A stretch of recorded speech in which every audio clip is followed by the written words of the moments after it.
aliye Mungu na Bwana wetu, lui qui n'a ni commencement ni fin. yeye ambaye ana mwanzo wala mwisho. Mes bien-aimés dans le Seigneur, Wapendwa katika Bwana, écoutons ce que la Bible déclare tusikile ambapo Biblia inasema dans le livre de Nahum chapitre 2, ndani ya kitabu ya Nahum sura ya pili, du premier verset jusqu'au verset 3. mlango wako wa kwanza mpaka mlango wa tatu. Pour vous qui utilisez la version électronique de la Bible, Nyinyi mnayetumikisha simu ama Biblia ndani ya simu, le premier verset c'est au chapitre premier, le dernier verset là.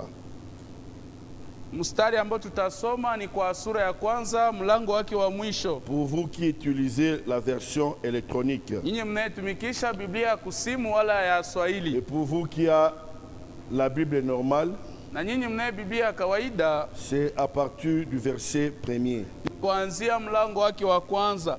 Je lis au nom précieux de notre Seigneur Jésus-Christ. Ninasoma kwa jina la heshima la Bwana wetu Yesu Voici sur Kristo. les montagnes le pied du messager qui annonce la paix. Tazama kwenye milima miguu ya mleta habari inayotangaza amani. Célèbre tes fêtes, Juda, accomplis tes vœux. Sherekea karamu zako Yuda, timiza viapo vyako. Car le méchant ne passera plus au milieu de toi. Maana mkali hatapita tena katikati yako, Il est entièrement exterminé. naye amepigwa vizuri. Le verset 2. Mlango wa pili, Les destructeurs marchent contre toi. mwenye kuvunja vipande vipande anatembea mbele yako. Garde la forteresse. Chunga vifaa vya vita, Veille sur la route. angalia njia, Affermis tes reins. tia nguvu viuno vyako, Recueillis ta force. ongeza uwezo wako sana. Le verset 3. Mlango wa pili kukiswahili, Car l'Éternel rétablit la gloire de Jacob et la gloire d'Israël. kwa maana Bwana anarudisha wema wa Yakobo kama wema wa Israeli. Parce que les pillards les ont pillés et ont détruit leurs cèpes. Kwa maana wateka wamewateka kwa kuharibu matawi ya mizabibu yao.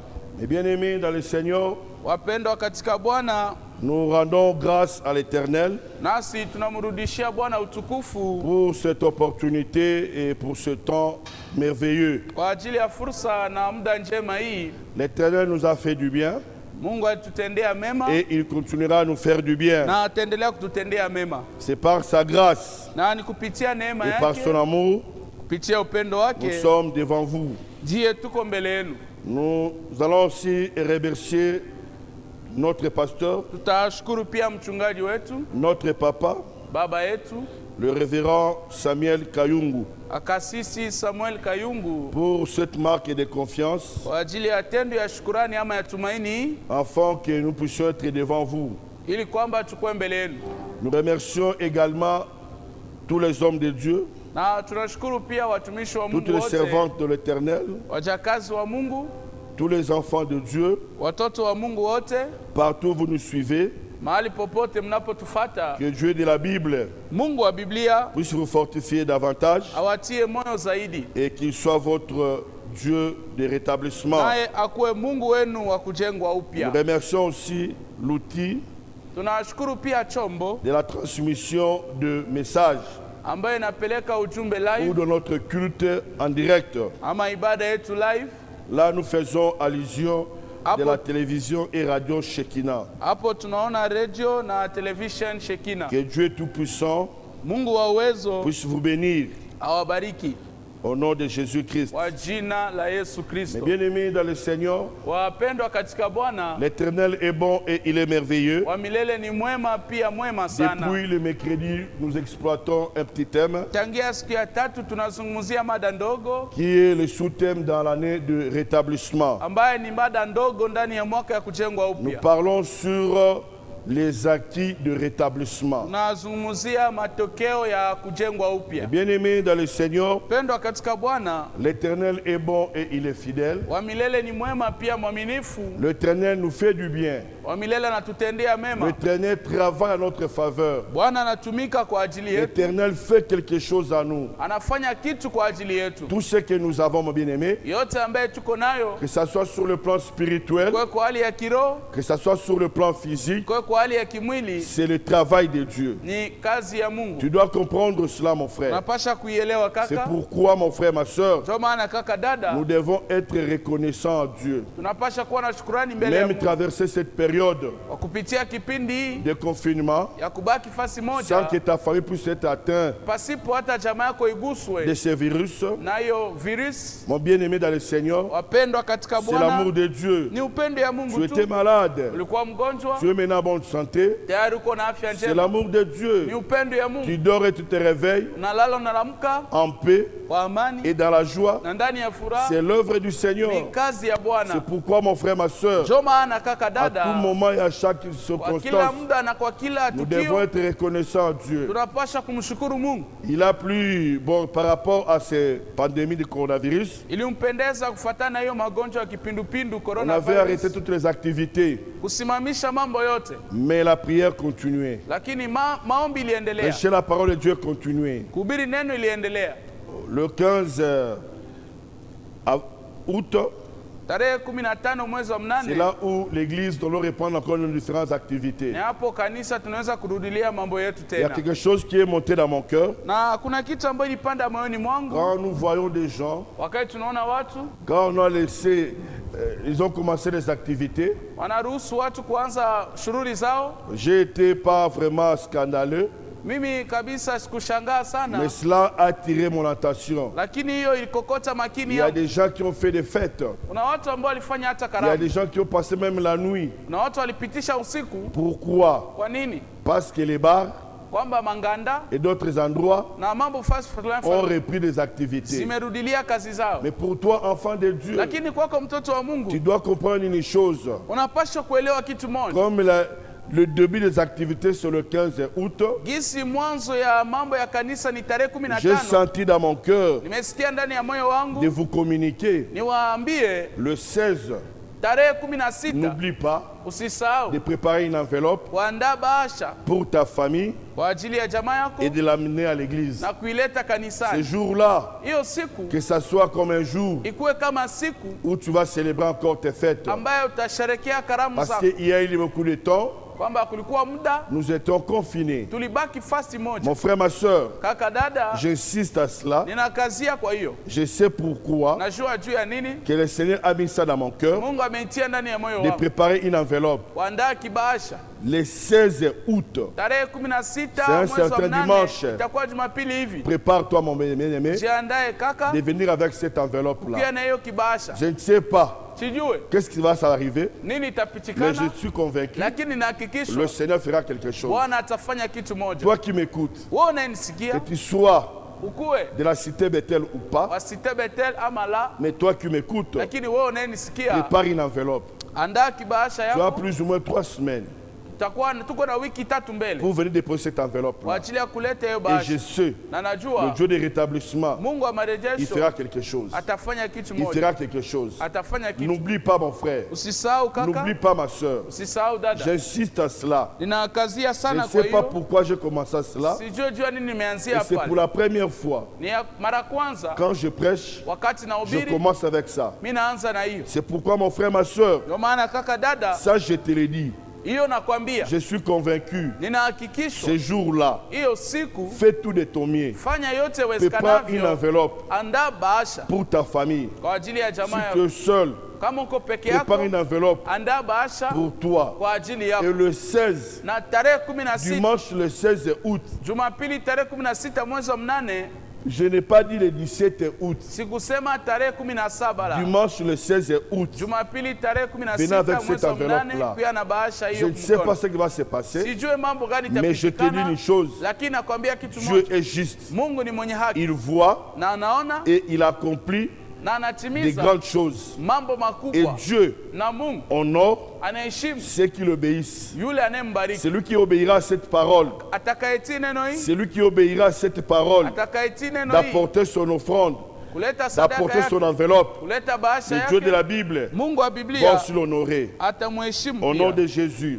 kwa jina la Et Yesu. je te dis encore une chose, Na anakwambia tena kitu La kingine. semaine qui commence, Wiki ça inayoanza sera la semaine de la prière. itakuwa wiki ya maombi. Ne manquez pas mon frère. Usikosekane Ne ratez kaka. pas mon frère. Usikosekane Partout ndugu. où tu seras, Mahali popote sois utakuwa scotché ambatana tu avec notre radio et télévision Shekinah. na redio runiga yetu Shekina. Sois scotché avec Shekinah. Ambatana na Shekina. Écoute Shekinah. Sikia Et Shekina. le Seigneur te fera de grandes choses. Na Mungu atakutendea mambo Et je suis makubwa. convaincu, Na ninahakikishwa pour cette période, hiyo kipindi pour yote ce mois, mwezi mzima hii respectez toutes les consignes heshimia kanuni qu'on zote va te dire ambao watakwambia pour cette semaine que nous commençons. kwa ajili ya wiki ambayo Ça sera la tunaanza. semaine de la prière. Itakuwa wiki ya maombi. Et je ne sais pas Na sijue ce que le Seigneur fera. ile yenye Bwana Mais atatenda. j'attire ton attention. Lakini akokota Le Dieu makini de yako, rétablissement, Mungu akujenga il est upya juste. ni mwenye Et haki. je suis convaincu, Na à ninahakikishwa travers ce programme kupitia de mpango la hii semaine qui va ya commencer, wiki ambayo tu itaanza auras encore les acquis de rétablissement. utapata tena Le matunda ama Seigneur fera matokeo ya quelque kujengwa chose. upya. Bwana afuata kitu moja Dans ta vie, ndani ya maisha dans ta yako, famille, ndani ya dans jamaa ton yako, travail, ndani ya kazi dans tes yako, projets. ndani ya miradi Bien-aimés zako. dans le Seigneur, Wapendwa nous katika parlons Bwana, sur les acquis de rétablissement. tunazungumzia Tu dois matokeo ya comprendre une kujengwa upya. chose, mon frère. Unapaswa kuelewa Le kitu kaka. rétablissement, Kujengwa c'est upya l'œuvre du Seigneur. ni kazi ya Le Mungu. rétablissement, Kujengwa c'est le upya travail de ni Dieu. kazi ya Mungu. Ça veut dire ceci. Inamaanisha Le rétablissement, kujengwa c'est quand upya Dieu fait un travail ni wakati Mungu dans la anafanya vie d'un kazi homme, ndani ya maisha dans la ya vie mtu, d'une femme, ndani ya maisha ya dans une mwanamke, famille, ndani ya dans jamaa, un travail, ndani ya kazi, partout, mon frère, ma soeur. mahali popote kaka Et dada. ce que Dieu fera, Na ile ambayo Mungu chaque atafanya, travail que Dieu fait kila kazi ambayo a Mungu toujours des anafanya résultats. iko na Et des matokeo yake, résultats positifs. matokeo Le nzuri. rétablissement, frère, Kujengwa upya il y a ndugu, un Dieu kuna Mungu qui est Jésus-Christ, ambaye ni Yesu le Dieu de Kristo, rétablissement. Mungu wa kujenga Il upya. fera un travail Atafanya dans kazi ta vie, mon frère. ndani ya maisha Et yako. il a déjà fait un travail Na aishafanya dans tayari ta kazi vie, mon ndani frère. ya maisha Et yako il ndugu. continuera à faire des travaux Na ataendelea dans kufanya ta kazi vie, mon frère. ndani ya maisha Tu auras yako. toujours les acquis. Wewe Tu utapata auras toujours les matokeo tu, résultats. utapata Aussi matunda. longtemps que tu es sur cette terre, Kabla ungaliki le duniani, travail de Dieu kazi ya Mungu est permanent dans ta vie. iko ya Je kila prie siku ce maishani matin, mwako. je prie ce matin, Naomba asubuhi ya toi leo qui me suis, wewe toi unayenifuata, qui m'écoutes, wewe que le unayenisikia, travail de Dieu kazi ya Mungu puisse commencer. ianze basi. Je sais ce Jésus-là, Ule Yesu quand il commence un travail, wakati anaanza il kazi, arrive à la fin. anafika Le mpaka travail mwisho. qu'il a commencé, Kazi ambayo il alianza, continuera à faire ataendelea dans ta kuifanya vie, mon frère, ndani ya maisha yako ndugu, dans ta vie, ma soeur. ndani ya maisha yako Le dada. résultat de ce travail, Matokeo ya parce que kazi tout travail kwamba kila a un kazi résultat iko na matokeo à la fin. kwa mwisho. Et le résultat de ce travail, Na matokeo ya c'est kazi ça hii, que nous appelons ile ambayo les tunaita acquis de rétablissement. matokeo ya kujengwa L'Éternel, upya. mon frère, va te guérir. wa milele Parce que je atakuponya. suis convaincu, Kwamba ce ne ninahakikisha sont pas les médicaments haiko qui madawa guérissent. ndio inaponya. Là où vous me suivez, Wenyewe mnanifuata. là où tu me suis, Wenyewe que unanifuata. ce soit à l'hôpital, Ikuwe hospitali. que ce soit à la maison, Ikuwe tu nyumbani. ne te sens pas bien, tu es malade. Haujisikii vizuri, uko Tu es mgonjwa. malade. Uko mgonjwa. Même si la médecine déclare Hata kama c'est uganga une maladie inasema, incurable. magonjwa ambayo Mais je dis iponayo. au nom de Lakini Jésus-Christ, naomba kwa jina la le Yesu Dieu Kristo, Tout-Puissant, Mungu le wa Dieu uwezo, de rétablissement, Mungu wa marejesho, puisse rétablir ta santé, ajenge puisse upya afya rétablir ta yako, vie, ajenge puisse te upya maisha guérir yako, au akuponye nom de kwa Jésus-Christ. jina la Yesu Au Kristo. nom de Kwa Jésus-Christ. jina la Au Yesu nom de Kristo. Jésus-Christ. Kwa jina la Yesu Recevez Kristo. les Pokeeni acquis de rétablissement matokeo ya au kujengwa nom upya. puissant de Kwa Jésus-Christ. jina la Yesu Mon frère, Kristo. ma soeur, Kaka là dada. où tu es, Kwenye tu verras les résultats utaona du matokeo travail de Dieu dans ya toi. kazi ya Mungu ndani mwako. Dieu guérit, Mungu anaponya, Dieu élève, Mungu anainua, Dieu donne aussi les enfants. Mungu anapana Je pia prie watoto. Naomba en ce moment, kwa hii wakati, toi qui as besoin d'enfanter, wewe uko na lazima je ya sais une kuzaa. chose, Najua la kitu main de moja. ce Dieu-là n'est Mkono pas wa Mungu courte. sio mfupi. Cette main-là Hiyo commence mkono maintenant à te toucher. inaanza La basi main kukugusa. puissante de l'Éternel Mkono ya puisse uwezo te ya Mungu toucher, ikuguse. puisse te toucher, Ikuguse. puisse te toucher, Ikuguse. qu'il puisse faire son travail Ifanye dans kazi ta yake. vie maintenant, Ndani ya maisha dans yako ta sasa, vie maintenant, ndani ya maisha au yako nom sasa, de Jésus-Christ, kwa jina la au Yesu nom de Kristo. Jésus-Christ, Kwa jina la avant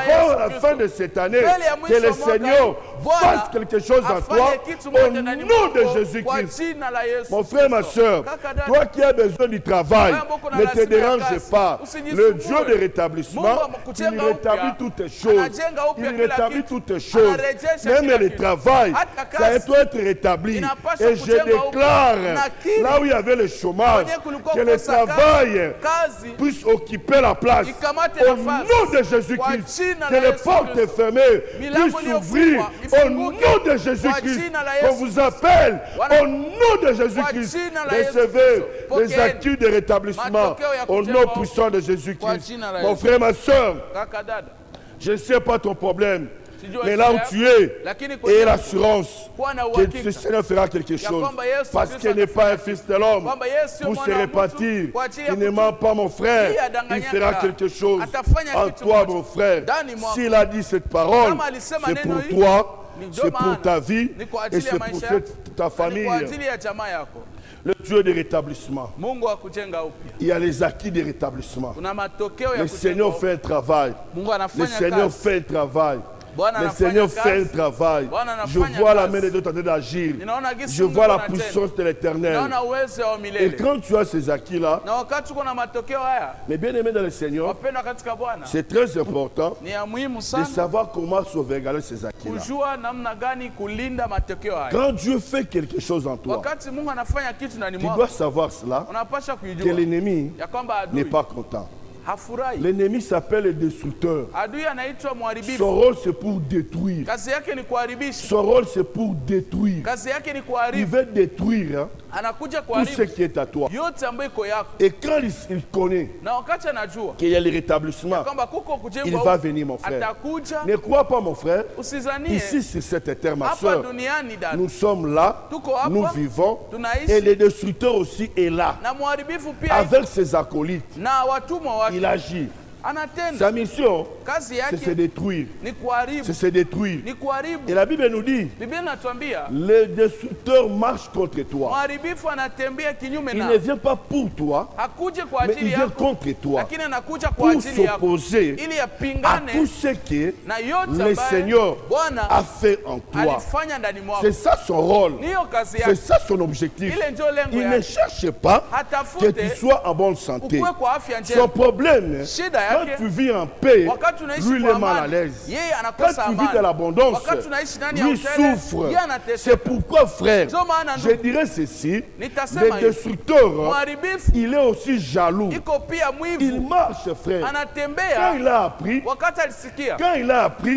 le rétablissement, le travail de Dieu, il vient contre toi. Je te dis, mon frère, je te dis, ma soeur, peu importe son déplacement, vers toi, tu es plus que vainqueur. Tu es plus que vainqueur. La Bible dit ceci. Il vient contre toi parce qu'elle connaît qu'il y a les acquis de rétablissement. Il y a les acquis de rétablissement. Mon frère, ma soeur, ces acquis de rétablissement, nous avons dit c'est le travail de Dieu. Écoutez cette histoire ici, dans le livre de Genèse, où on va lire ça depuis le mercredi. L'Éternel a fait un travail. Il a formé l'homme. Après avoir formé l'homme, il a aussi formé, préparé et planté un jardin qu'on appelle jardin d'Éden. Où la Bible dit que dans ce jardin-là, il y avait tout. L'Éternel qui a formé, il prit l'homme qu'il a formé, le plaça dans ce jardin-là. Le plaça dans ce jardin-là. Ma prière, que Dieu puisse te placer dans un endroit qu'il a préparé pour toi. Que le Seigneur puisse te prendre et te placer dans une bonne famille. L'Éternel puisse te prendre, puisse te placer dans un bon emploi. Mon frère, ma soeur, mais ce qui est important, Dieu a fait son travail. Il reste maintenant à l'homme de faire aussi son travail. Quel était le travail de l'homme? De cultiver et de garder, d'améliorer, de rendre ça fertile et de garder. L'Éternel pouvait dire, comme je lui ai mis là-bas, moi-même, que je puisse cultiver, moi-même, que je puisse garder. Non, mon frère, non, ma soeur, le rétablissement, c'est le travail de Dieu. Les résultats que tu as, il faut faire attention parce que l'ennemi marche contre toi. Il faut savoir que l'ennemi ne puisse pas détruire les rétablissements. C'est très important, mon frère. Pour que l'ennemi ne puisse pas ili adui détruire asiharibu ce que tu as. ili ambao uko Il y a nayo. le verset de là où nous avons lu. Mlango wa pili mahali tulisoma Il y a 4 éléments importants kuna mambo ine ya msingi qui permettra ambayo itaruhusu à l'homme mtu de bien protéger kuchunga vizuri les acquis de rétablissement. matunda ya kujengwa upya. Je suis au verset 2. Niko kwa La mlango wa Bible dit, pili. les destructeurs marchent contre toi. Biblia inasema mharibifu anatembea nao. Tu es déjà prévenu. Wewe tayari waisha kuharifu. On t'a déjà prévenu Wameisha que kuharifu l'ennemi est là. ya kwamba adui Mon iko. frère, ma soeur, Kaka ne dada, sois pas surpris. hapana kushangaa. L'ennemi est là. Adui iko. Jusqu'à présent, Mpaka il n'est pas sasa encore lié. hajafungwa. Il y aura un jour Utakuwa qui va siku être lié. ambaye Mais atafungwa. pour le moment, Lakini kwa hii il est en wakati liberté. angaliki Parfois, huru. nous le chassons. Kuna mara Là, tunamfukuza. c'est normal. Pale ni Mais kawaida. il est encore là. Lakini Comme angaliki il n'est pas encore lié, kisi il hajafungwa viendra atakuja tenter, kupima, chercher kutafuta, à te kupima, faire encore des choses compliquées. kufanya vitu vibaya. La Bible dit, il marche contre toi. Biblia inasema anatembea Toi kinyume na qui? wewe. Wewe nani? Toi, la personne Wewe mtu qui a les acquis, ambao uko na qui a matokeo, bénéficié ambao de la ulifaidika faveur de na l'Éternel. kibali ya Mais milele. tu as la responsabilité, frère. Lakini wanakupatia majukumu. La première responsabilité, Majukumu ya kwanza c'est ce qu'on dit, ni ile ambayo anasema garde la forteresse. linda boma yako. Garde Ama la nguvu forteresse. yako. Linda boma ama nguvu Et yako. quand vous lisez Na wakati dans la version sommaire, kwa Semer on dit garde ta forteresse. wanasema linda nguvu yako. Ta forteresse. Nguvu yako. Mais lui, ce qu'on nous dit, Lakini Luis Sego inasema garde la forteresse. linda nguvu Ce yako n'est pas un ama problème, mon boma yako. bien-aimé, dans le Seigneur. Haiko shida hiyo mpendo. Et nous devons comprendre une chose. Na tunapasha kuelewa kitu moja. L'ennemi a plusieurs stratégies Adui iko na mbinu nyingi pour chercher à détruire ce que Dieu a fait en toi. ili atafute kuharibu ile ambayo Mungu Pour alifanya chercher à ndani te mwako. rendre dans une vie très compliquée. Kutafuta kukuweka ndani ya maisha mbaya. Le premier élément, mes bien-aimés, Kitu ya kwanza mpendwa c'est quoi? ni nini? Le premier élément, Kitu ya kwanza c'est garder la forteresse. ni kulinda boma ama La nguvu yako. forteresse. Boma lako. Et nous avons dit, Na tulisema le mercredi, siku ya que tatu la forteresse boma n'est rien d'autre haiko kitu ingine l'Éternel. ni wa milele. Parce que dans la Bible, Kama ndani ya il y a Biblia un homme qui a dit, kuna mtu ambaye alisema l'Éternel Bwana est mon bouclier, ni ngabo langu l'Éternel wa est ma milele, forteresse, ni nguvu yangu l'Éternel wa est milele, ma haute retraite. ni fasi yangu ya Donc, kukimbilia. le véritable forteresse, Kusema boma la kweli c'est l'Éternel. ni wa milele. Et aujourd'hui, Na leo l'Éternel s'est révélé. wa milele ajionekanisha En kwa Jésus-Christ. Yesu Kristo. Donc, pour dire frère, Ni kwa ajili ya kusema pour ndugu, dire ma soeur, kwa ajili ya kusema c'est dada, très important. ni ya muhimu La sana. forteresse, Boma boma dans la première dimension, kwa kiwango ya c'est le kwanza Seigneur Jésus-Christ. ni Bwana Yesu Mais ce Kristo. qui nous intéresse, Lakini yeye na tu parmi les noms de l'Éternel, kati ya majina qui ya était milele pour cet homme-là, ambaye alikuwa il kwa était jina aussi la mtu, bouclier. kulikuwa pia Or, l'objectif de la na forteresse, lengo ya boma c'est pour sécuriser. kwa ajili ya kulinda. L'objectif du bouclier, Lengo ya boma c'est pour protéger. kwa ajili ya Or, kulinda. le véritable bouclier Na ngabo la que la kweli Bible nous parle ambaye Biblia dans le livre inatuzungumzia d'Éphésiens, ndani ya kitabu ya c'est la Waefeso foi. ni imani. Donc, ce qui est important, frère, Sema ya muhimu, ce qui est important, ma ya soeur, muhimu de dada, garder ta foi, linda imani yako. de bien garder ta foi, Chunga vizuri imani de yako. surveiller ta foi de manière rigoureuse, Kukesha juu ya imani yako kabisa. de préserver ta foi Kulinda imani yako de tout danger, toka hatari de yote. retenir en possession Kuishika vizuri ta foi, frère. imani yako. Attention, mon frère, Angalisho parce qu'il y a une écriture qui dit, kwamba kuna andiko ambalo même linasema, Jésus avait l'inquiétude. hata Yesu alikuwa na Il dit, manunguniko. quand je reviendrai Alikuwa anajiuliza wakati ici sur nitarudi, la terre, eti hapa est-ce que duniani je vais retrouver la foi? nitakutana tena imani? Si, mon frère, ma soeur, Ndio kaka dada, tu ne gardes bien, pas très bien ta foi, kama ulinde vizuri ça imani sera yako très catastrophique. itakuwa hatari. Garde bien ta foi, Linda vizuri parce imani que ta yako, foi kwamba imani a yako un chef.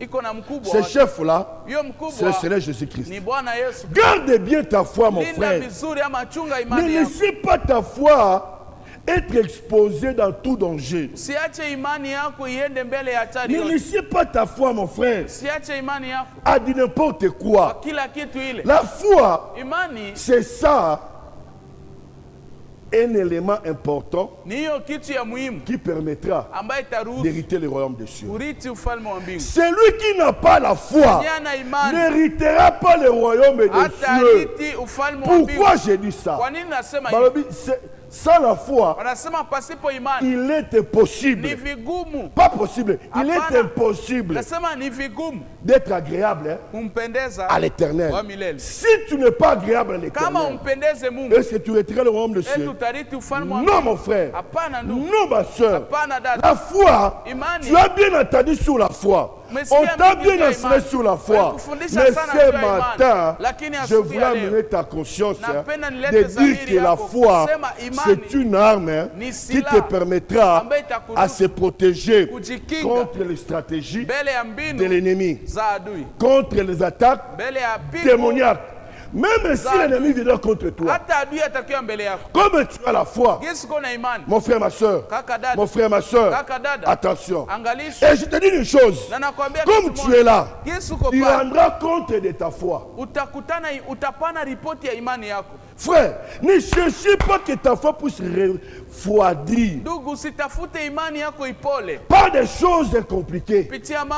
Parce que l'ennemi peut te mettre les choses en tête pour refroidir ta foi. Et quand ta foi est refroidie, il n'y aura pas les miracles. Il n'y aura pas la guérison. Il n'y aura pas le changement. Garde bien ta foi, frère. Garde bien ta foi, ma soeur. Maman, garde bien ta foi. Papa, garde bien ta foi. Jeunes frères et sœurs, garde bien ta foi. Serviteurs et servantes, gardons bien notre foi. Parce que la foi, frère, elle est très importante.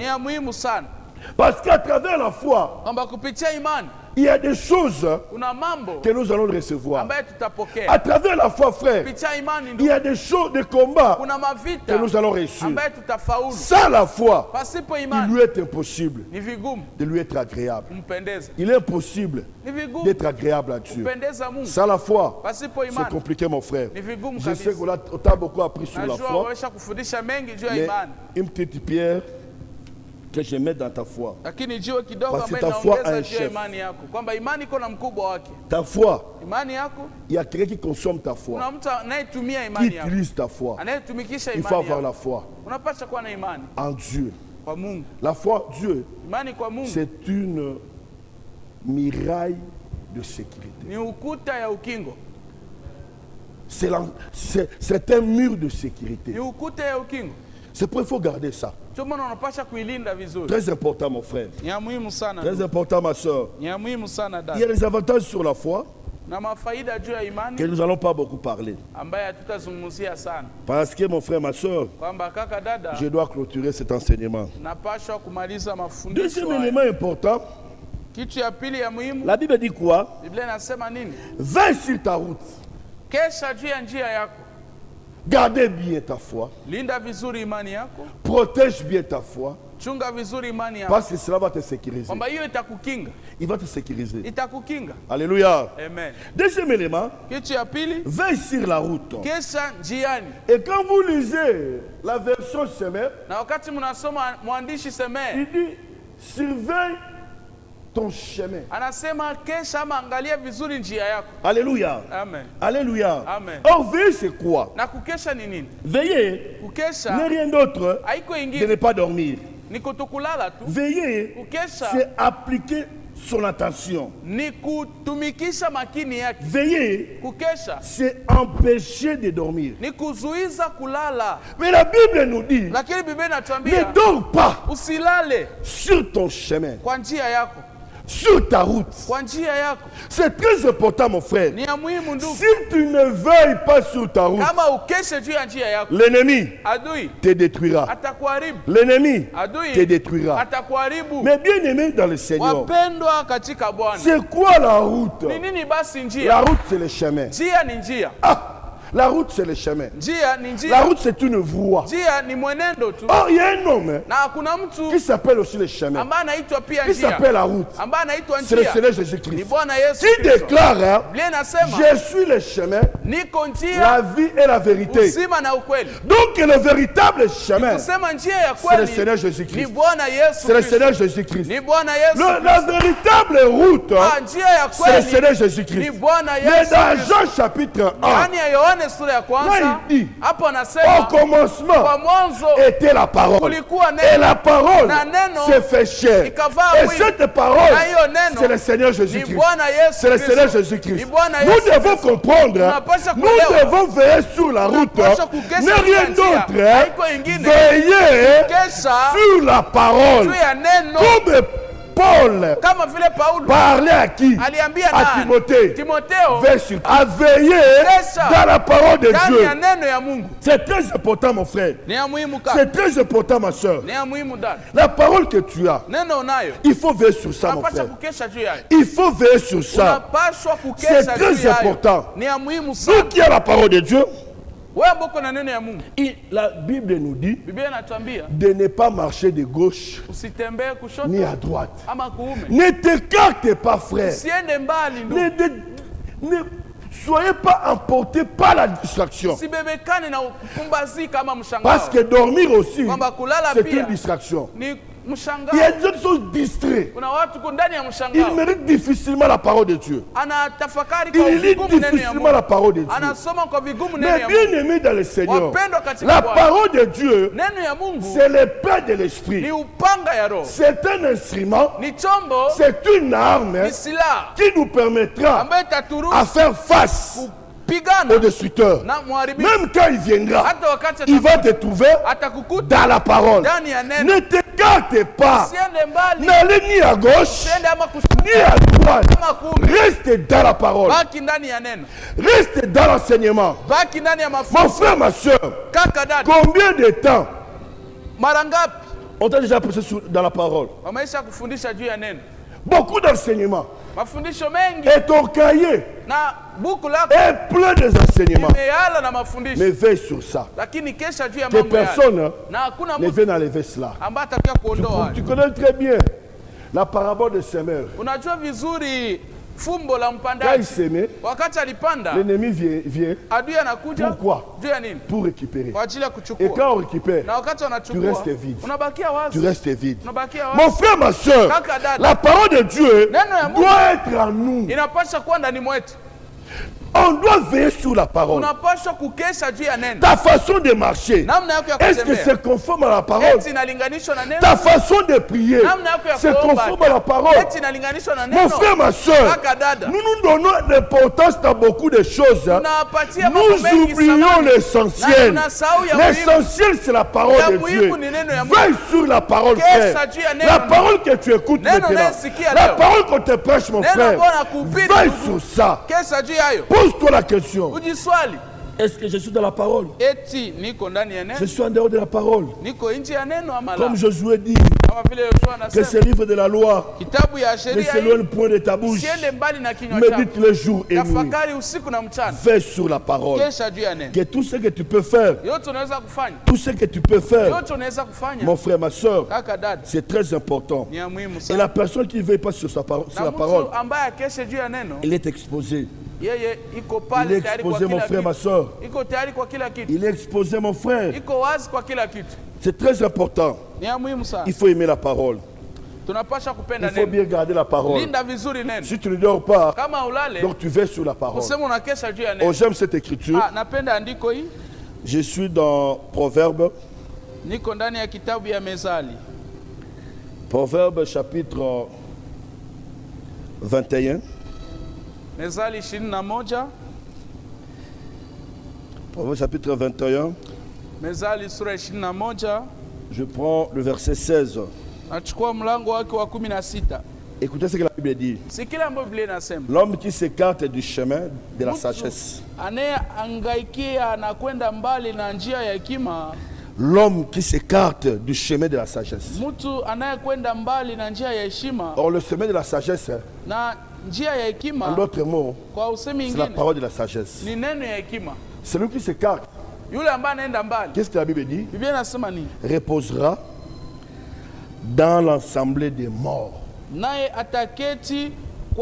ufalme ya wafu. Là où il n'y a pas la vie. Mahali hakuna uzima. Ne t'écarte pas, mon frère, Siende mbali de la parole que tu as écoutée. kwa neno ambalo ulisikia. Ne t'écarte pas, mon cher. Siende mbali. C'est très important. Ni ya muhimu Quand sana. tu vas t'écarter, Wakati utaenda tu mbali, vas te reposer utapumzika dans l'assemblée des morts. kwa hekalu ya Là wafu. où il n'y a que des morts. Mahali kuna wafu. Les morts hein, Wafu n'ont pas de vie. hawana uzima. Des morts hein, Wafu n'ont pas de volonté. hawana mapenzi Des ya morts wenyewe. hein, Wafu est toujours mort. iko tu mufu. Donc mon frère, ma soeur, Nikusema kaka dada, c'est très important. ni ya muhimu Il y a sana. beaucoup d'avantages Kuna faida pour la nyingi personne kwa mtu qui veut sur la parole. ambaye anakesha juu ya Qui neno. veut sur la parole. Ambaye anakesha juu Il ya va neno. habiter dans la sécurité. Ataishi kwa ukingo. Il va bénéficier de la supériorité sur toutes les nations. Atafaidika kuwa juu ya mataifa yote. Il va entrer au paradis.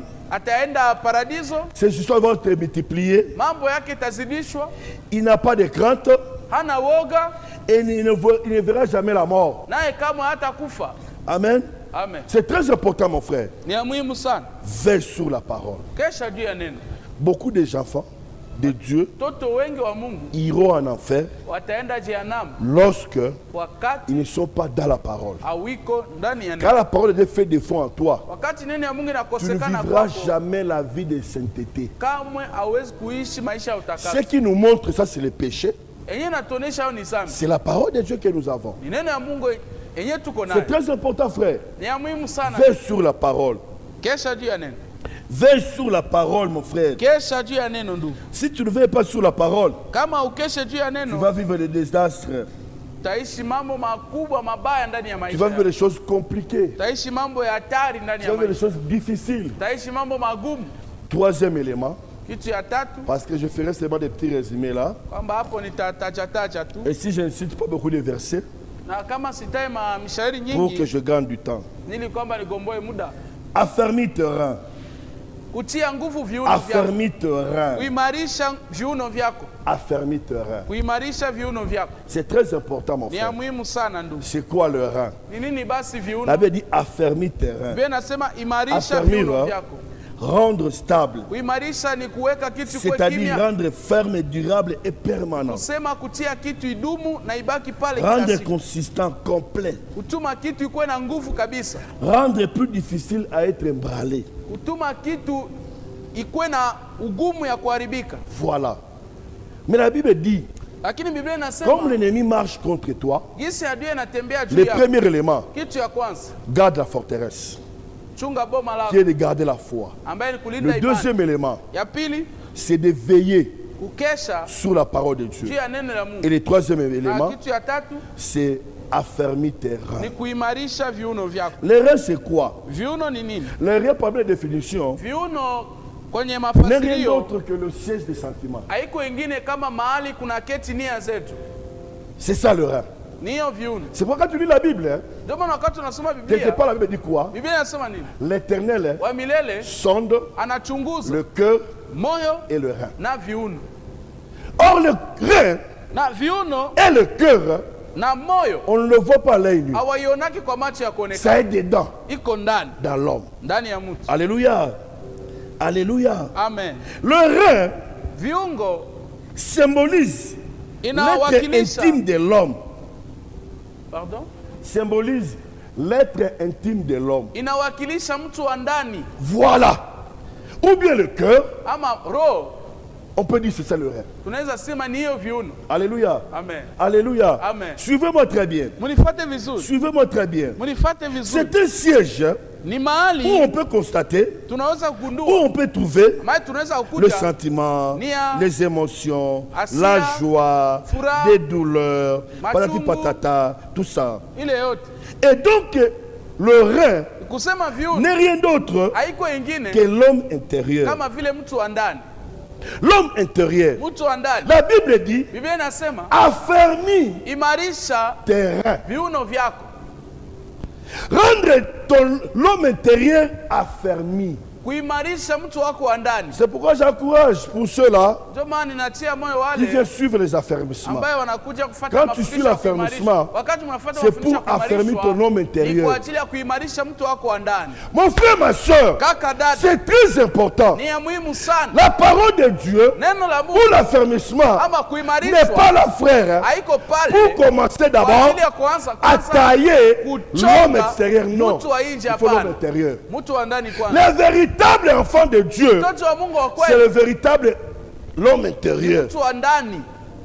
Tu peux voir quelqu'un Unaweza ona mtu qui est gentil à ton égard, ambaye mbele ya macho mais yako dans kwa son cœur, lakini ndani ya roho son homme intérieur mtu wake wa n'est ndani pas d'accord avec toi. akubaliane hata na Et wewe. cet homme Na yule intérieur, mtu wa ndani c'est celui qui sera jugé. yule ambaye atahukumiwa Parce que le corps, kwamba mwili ça va être détruit. itaharibika. Mon frère, ma soeur, Kaka dada, je dirais aussi autre chose. Hein. nitasema kitu L'homme intérieur mtu wa ndani n'est rien d'autre que l'âme, ni nafsi, le rein. viuno. J'ai des versets bibliques, mes amis. Niko na mishairi ya kibiblia wapendwa, Beaucoup de versets. mishairi nyingi. Pour votre information, Na kwa taarifa yenu, comme je vous aime bien, gisi nawapenda sana. j'étais au lit à 0h30. Nilikuwa kitandani kwa saa 6 na dakika 13. C'est très important, mon Ni frère. muhimu sana. C'est l'homme intérieur. Mtu wa ndani, La première dimension, kiwango ya kwanza pour vaincre le diable, ili mshinde shetani ce n'est pas avec l'homme extérieur. haiko na mtu wa nje. Non, mon frère. Hapana. Pour résister au Ili diable, upingane na ce n'est pas de l'homme extérieur, Haiko mtu wa mais nje. c'est l'homme intérieur. Lakini mtu wa ndani. Affermis ton homme intérieur. Imarisha mtu wako wa ndani. As dans la stable, frère. Akuwe kimya mpendo. Quand tu vois quelqu'un, Wakati unaona mtu, quand tu vois une personne, wakati unaona mtu, leo usite Bethel. Leo bakila bakchuma maombi. leo msitebe tele Non, kesho mon enda kuchumba ya frère, maombi. nous allons Hapana. comprendre Tutaelewa que l'homme intérieur kwamba mtu wa n'est ndani pas stable. hajakuwa kimya, hayakuwa na ustarehe. N'est pas stable. Hayastarehe. Frère, dis tout ce que tu peux dire. Pendo, sema bien unapenda Mais kusema. ce qui est important, Lakini ya muhimu c'est l'homme intérieur. ni mtu wa Et ndani. l'homme intérieur, Na mtu wa qui le ndani, connaît? nani C'est anamjua? l'homme lui-même Ni mtu et mwenyewe Dieu. na Mungu. Parfois, les hommes de Dieu, Kuna mara watu wa Mungu ou mon pasteur, ama mchungaji wangu ou un prophète, ama nabii peut aussi se tromper anaweza kujidanganya de ton aspect extérieur kwa hali yako ya nje, en croyant que akizania c'est la même chose que ndio l'intérieur. vile vile ndani iko. Frère, Ndugu, ma soeur, dada, c'est très important. ni ya muhimu sana. Regarde-toi toi-même, frère. Usiangalie wewe peke On n'a yako. pas dit affermir l'homme intérieur de l'autre. Non. Hawakusema uimarishe mtu wa ndani wa Ton mwingine. homme intérieur. Mtu wako wa ndani wewe peke. Chacun doit travailler pour son homme Kila intérieur. mtu anapasha kutumika kwa ajili ya mtu wake wa Cet ndani. homme-là doit changer. Huyo mtu anapasha kubadilika. Cet homme qui est dedans Huyo toi mtu wa ndani yako doit changer. anapasha kubadilika. Affermis, frère. Imarisha, Affermis, ma soeur. imarisha dada, C'est très important. ni ya muhimu sana. L'homme intérieur Mtu wa ndani doit être affermi. anapasha kuimarisha. L'homme intérieur Mtu wa ndani doit être affermi. anapasha kuimarisha. Le véritable enfant de Dieu Na mtoto wa Mungu wa kweli n'est pas l'homme extérieur, haiko mtu wa nje la. c'est l'homme qui est intérieur. Ni mtu C'est l'Éternel qui parlait à Abraham, si je ne me trompe pas. ni wa milele ndiye alikuwa anazungumza na Abrahamu kama dit mimi Abraham sijidanganya. Anaambia Abrahamu nini? Il sortira d'un terrain, Kutatoka ndani ya viuno vyako, les rois sortiront d'un terrain. wafalme watatoka ndani ya viuno Donc vyako. nous connaissons, nous comprenons maintenant, Na tunaelewa sasa, à travers les reins, kupitia viuno les rois vont sortir. wafalme watatoka. Donc les reins, Ni kusema viuno c'est pour sortir. ni kwa ajili ya kutoka. Les reins Viuno a aussi un rôle de sortir. iko na kazi pia ya Je kutoka. comprends aussi, Naelewa le pia rein, viuno, les reins, viuno c'est la source de vie. ni chemchemi ya uzima, C'est la source de la vie. ni chemchemi ya Quand on uzima. dit en toi, Sasa wanasema ndani mwako, il sortira dans tes reins, ndani ya viuno vyako sortira utatoka, des reins. Sortira des rois. utatoka wafalme. Mon frère, ma soeur, Kaka dada, qu'est-ce que je voulais dire par là? nilipenda niseme nini? C'est là où ça sort. Même la source, Hata c'est chemchemi là où ça sort. ni kwenye natokea. Est-ce que vous avez vu dans la source où ça entre? Basi mshaona kuchemchemi kuku kia kuingia tena? Non. Hapana, La source, ça chemchemi fait que sortir. ninatokaka tu. Donc le rein, Ni kusema viuno c'est une source de vie. ni chemchemi ya Où il y uzima, aura des rois. mahali kutakuwa wafalme. Qu'est-ce que je voulais dire par là? Hapo nilipenda niseme Comprenons que le rein, tuelewa kwamba c'est là où viuno ça sort. ni mahali kwenye natoka. Mais la Bible dit, Sasa Biblia inasema là où nous avons lu, kwenye tulisoma la première dimension, kiwango ya c'est kwanza l'homme intérieur ni mtu wa ndani qui est dedans. ndio iko ndani. La première des choses, hein, Kitu ya il kwanza faut que l'homme intérieur. inabidi mtu wa La deuxième ndani, des choses, hein, kitu ya pili c'est qui est à l'intérieur, hein, ile yenye iko c'est ça ndani qui va sortir. ndio yenye itatoka. Frère, si tu es mauvais, Pendwa kama uko mbaya, même intérieur peut être amabe. hata biote Biblia Aïe, attends, aïe. Donnons seulement le temps. Quand vous découvrez face à quoi bien. Alléluia. Amen. Alléluia. Amen. Alléluia. Amen.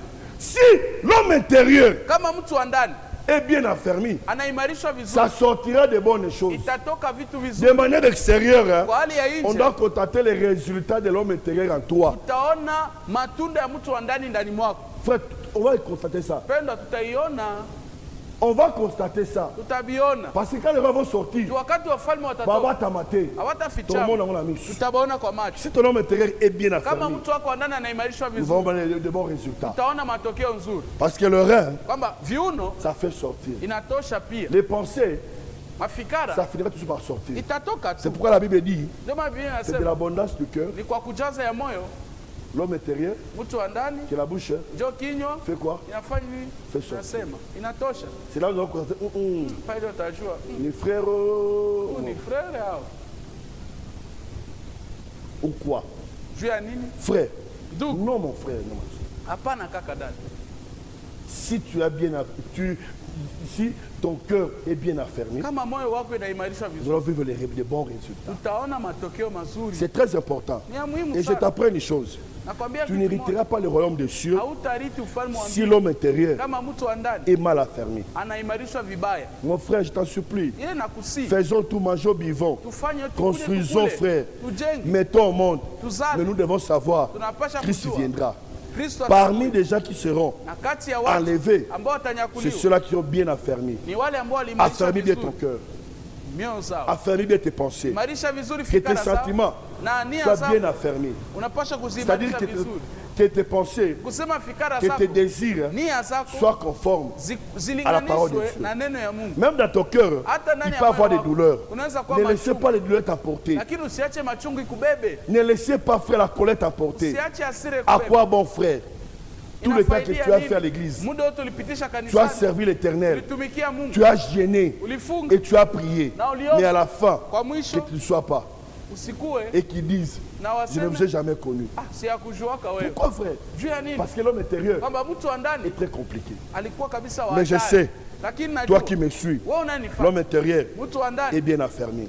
C'est la parole de Dieu qui a affermi l'homme intérieur. Ce qui entre, c'est ça qui a affermi l'homme intérieur. Sois stable, frère. Dans la foi, il faut être stable. Il faut être stable. Que l'homme intérieur puisse être stable. C'est pourquoi Paul dit dans Romains, le bien que je connais, je ne le fais pas. J'ai la volonté de le faire, mais le pouvoir, je n'ai pas ça. Malheur à moi, misérable que je suis. Donc frère, si tu es mal affermi, tu es un homme lié. Il faut qu'il y ait délivrance et soit délivré au nom de Jésus. Et la personne, frère, qui va te délivrer, c'est le Seigneur Jésus-Christ. Si tu n'as jamais reçu Jésus-Christ, recevez comme Seigneur et Sauveur. Tu retireras le royaume des cieux. Avant d'hériter le royaume des cieux, ici sur la terre, tu vivras de grandes choses. Dernier élément, mes bien-aimés, il faut que l'homme intérieur puisse être irréprochable. Il doit être dans la sainteté, frère. Il y a beaucoup de choses là, mon frère. Un Thessalonicien, pour que je termine là-bas. Un Thessalonicien, mon frère Dominique. Je prends le verset 3. Le verset 3. Et chapitre 3, pardon. Le verset 13. Que dit la Bible? 1 Thessaloniciens chapitre... Moja wa Tesalonika sura ya 3 mlango wa 13. Oui, je continue par ces versets-là. Je dois respecter les Tunasoma kwa jina la Yesu. Amen. Afin d'affermir vos cœurs pour qu'ils soient irréprochables. Afin d'affermir vos cœurs. Ili muimarishe moyo zenu. Papa, tu as la responsabilité d'affermir le cœur. Pendwa, uko na majukumu ya kuimarisha moyo wako. Tu as cette responsabilité là, mon frère. Uko na hiyo majukumu. Les pasteurs il nous prêche toute la vérité. anatubiri ukweli wote. Les hommes de Dieu Watu wa Mungu nous prêchent toute la vérité. wanatubiri kweli wazi. Ce n'est pas à nous de venir encore. Haiko sie tena njoo Comme tukuye. Dieu nous avons fait la parole de Dieu, Yesu umepatia neno. il y a votre responsabilité aussi Majukumu yako pia iko. de garder ta forteresse, Ya kulinda boma de manguvu garder ta yako, foi, kulinda imani yako, de veiller sur la parole kesha juu ya neno et d'affermir votre na cœur, kuimarisha mioyo zenu. votre homme intérieur. Mtu wenu wa ndani. Et si ton homme intérieur Na kama mtu wa ndani est irréprochable, anakosa makosa, il doit être irréprochable. anapasha kuwa hana makosa. Si on te reproche, Kama donc wanakuonya, l'homme intérieur kusema mtu wa est mal ndani affermi. anaimarisha. Permettez-moi, hein. Là je suis trop direct. Uniruhusu hapo, niko wazi. Mais c'est ça la kabisa. vérité. Nasema kweli. Si tu es beaucoup reproché dans le mal, Kama wanakuonya sana ndani ya mabaya, dis-toi que ujiambie l'homme intérieur à moi mtu wa ndani uko ndani yangu est mal affermi. hayaimarishwa vizuri. Et notre élément, frère, allez-y. Kitu ingine Dans la sainteté. Donc ndani ya quand on voit la utakatifu. sainteté, Sema wakati unaona utakatifu, ce n'est pas l'extérieur, le haiko cœur. nje, moyo, N'est qu'on parle, frère Dominique. l'intérieur. Est-ce qu'il est irréprochable? Eti inakosa makosa? Mais c'est où? Toi-même, tu connais, dans ta chambre, là où tu parles, tes pensées, là où tu parles avec d'autres personnes, je ne sais pas. Mais l'homme intérieur Lakini mtu wa ndani doit être irréprochable anapasha kukosa dans la makosa sainteté. ndani ya utakaso. Dans la sainteté, frère. Ndani ya utakaso ndugu. Dans la sainteté, ma soeur. Ndani ya utakaso dada.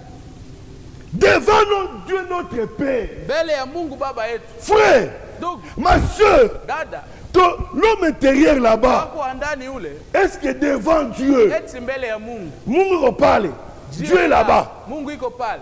il rate l'homme intérieur. Anaangalia mtu wako wa C'est ndani. irréprochable dans la sainteté. Eti nakosa makosa ndani ya utakaso.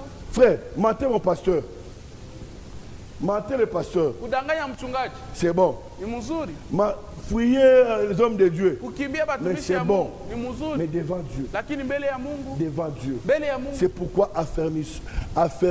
il faut bien affermir ton homme Ndio maana intérieur. unapasha Je t'en kuimarisha vizuri supplie, mtu wako wa ndani pour na l'amour kusihi du kwa Seigneur. upendo ya Mungu.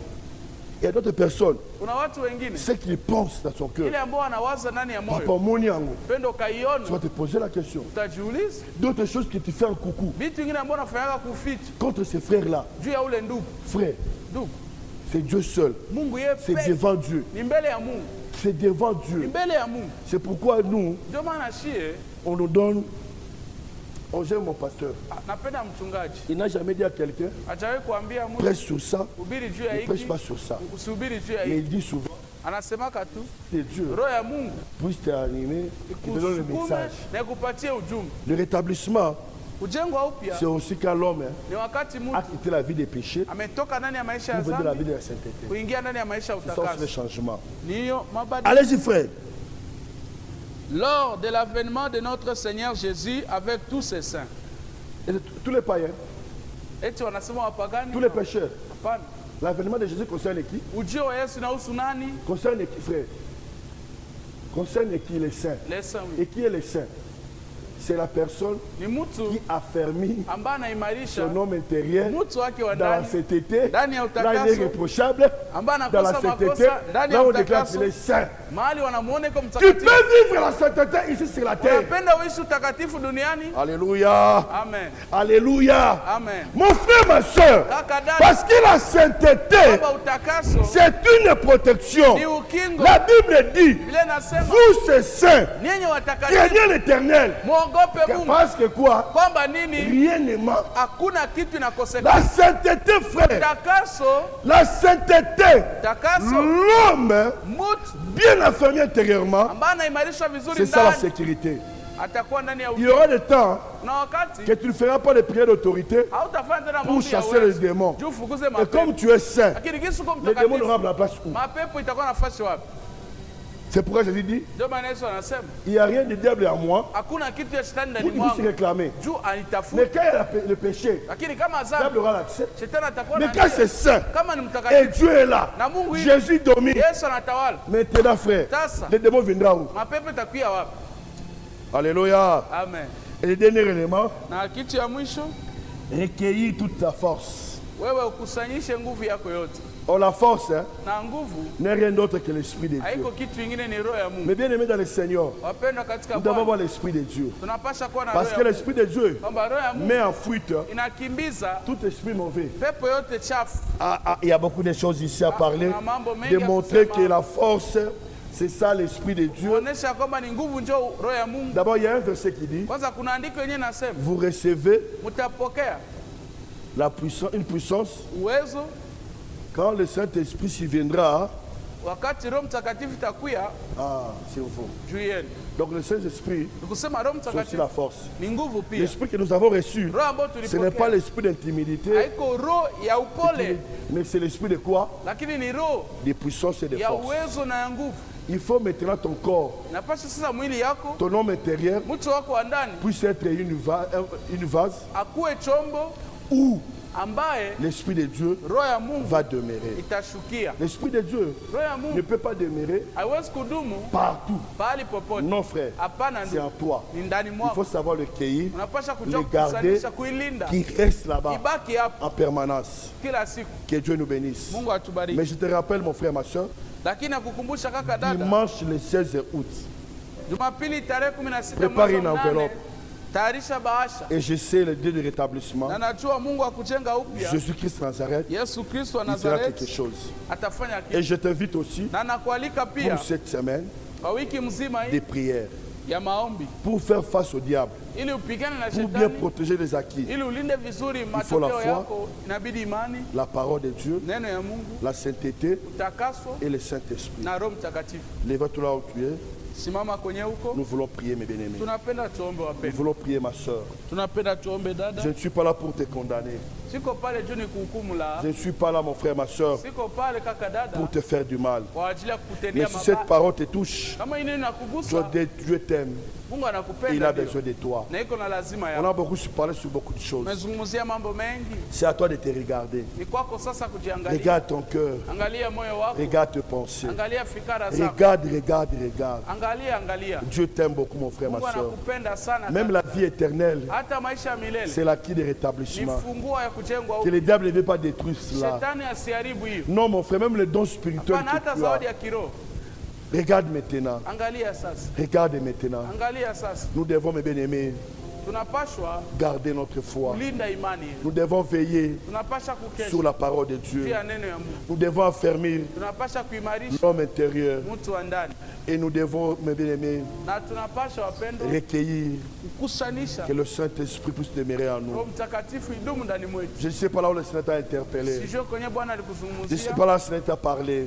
sijue kwenye Bwana alisemea. Si tu as touché, Kama alikugusa, cherche le rendez-vous avec mon pasteur tafuta kuona mchungaji et il va t'aider. na atakusaidia. Il y a aussi les hommes de Dieu Uko pia qui watumishi wa peuvent Mungu t'aider ambao pour watakusaidia que l'homme intérieur ili mtu wa ndani puisse demeurer. adumu, Parce que le Saint-Esprit kwamba Roho ne Mtakatifu viendra jamais, haitakuja ne se kama mettra jamais, na haitakuja ne kama sera pas manifeste haitaonekana quand il n'y a pas, kama hakuna l'homme intérieur n'est pas bien mtu wa affermi. ndani ndani Il mwako, sera attristé naye et il ne va pas atafadhaika agir. na hatatenda. C'est très important, mon Ni frère. ya muhimu sana kaka, C'est très important, ma soeur. ni ya muhimu sana Tu dada. vas encore prier Utaomba tena et tu vas te recommander entre les mains du na Seigneur utajiacha kwa mikono ya pour Bwana rester ferme ili ubaki contre kumsimama les attaques du diable. mbele ya vita vya Il y a adui. 4 éléments là.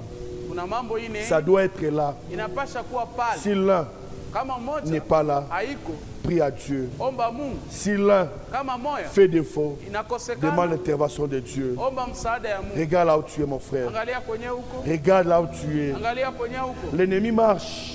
Adui Il vient anatembea, contre toi. anakuja kinyume Il na vient wewe, contre ta famille. anakuja juu ya Il jamaa vient yako, contre ton travail. anakuja kwa ajili ya Il vient kazi contre yako, ton ministère. anakuja kwa ajili ya Il vient huduma yako, contre les dons anakuja spirituels kwa que ajili tu ya as. zawadi ya Il kiroho, vient contre, il vient contre. anakuja kwa Et ajili non pour te faire du bien. na hapana kukutendea mema. Dieu déjà fait sa part. Mungu tayari ashafanya sehemu Et yake, toi, ta part aussi est na là. wewe sehemu yako pia. Oh, mon frère, ma soeur. Oh kaka dada, Prie le Seigneur là où tu omba es. kwenye huko, Prie le Seigneur là où tu es. omba Bwana kwenye huko, Prie le Seigneur là où tu es. omba Bwana kwenye huko, Prie le Seigneur là où tu es. omba Bwana kwenye huko.